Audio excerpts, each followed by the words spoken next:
শুভ বিকাল বন্ধুরা। তো বিকেলবেলায় মা আর কাকিমণি মিলে গোবরের কি বলে উঠোনটা গোবর দিয়ে লেপেছে। তো এদিকে কালকে তো সংক্রান্তি, তো ওই জন্য সব এইটা ওইটা সব জোগাড় করতে বলছে কাকিমণি। তো বলছে যে 7 রকমের কাঁটা লাগবে। আমি 7 রকমের কাঁটা তো আর পাবো না।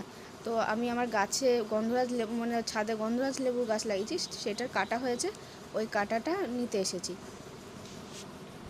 ওই কাঁটাটা নেব আর দেখি কোথায় কি পাওয়া যায়, কত রকমের কাঁটা পাওয়া যায়, তাহলে সেই কাঁটা নিয়ে যাব। কাকিনি বলছে এই ওই সব জোগাড় করে দে, খড় জোগাড় করে দে, কাঁটা জোগাড় করে দে, সকালবেলা একটা কি নিয়ম আছে সেটা করবে।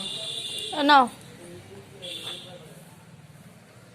মাঠের দিকে যাবি? বলো। কোথাও বেরোতে পারছি না, কি খুঁজবো। আমি পাশের বাড়ি পিসির বাড়ি থেকে খড় নিয়ে এসেছি, কারণ এনাদের বাড়িতে গরু আছে, তো তো খড় নিয়ে এসেছি আগুন ধরানোর জন্য। আর মানে কী বলে বেগুন গাছও লাগিয়েছে, তো বেগুন গাছের কাঁটাও নিলাম। বেগুনও ধরেছে অনেক বেগুন, তো এখান দিয়ে বেগুনের কাঁটাগুলো নিলাম। আর বিকেলবেলা ওইসব কাকিমণির হাতে দিয়ে আমি মাঠে গেছি।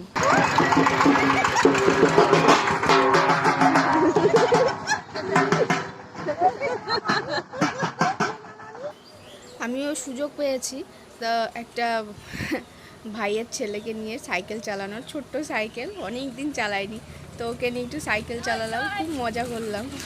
দেখো তোমরা।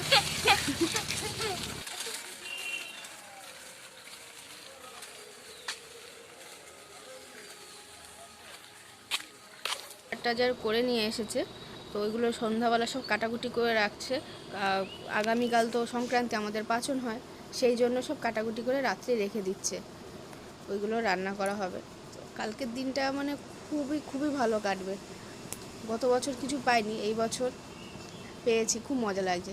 তো হঠাৎ করে সেই সন্ন্যাসীগুলো সন্ধ্যাবেলায় এসেছে, তো মা ওইদিকে বরণ করছে, আর অন্ধকার, লাইট জ্বলছে ঠিকই কিন্তু অন্ধকার একদম উঠোনটা, ওই জন্য ভালো বোঝা যাচ্ছে না। তো আমি ভিডিওটা এখানেই শেষ করব, কারণ শুধু বিকেলটুকু শ্যুট করেছি, তো মানে ভিডিও করেছি, তো আমি আর ভিডিওটা বেশি বাড়াতে চাই না। তো ভিডিওটা আমি এইটুকুই রাখছি। তোমাদের যদি ভালো লেগে থাকে অবশ্যই লাইক কমেন্ট করো, আর আমার পাশে থেকো, সাবস্ক্রাইব অবশ্যই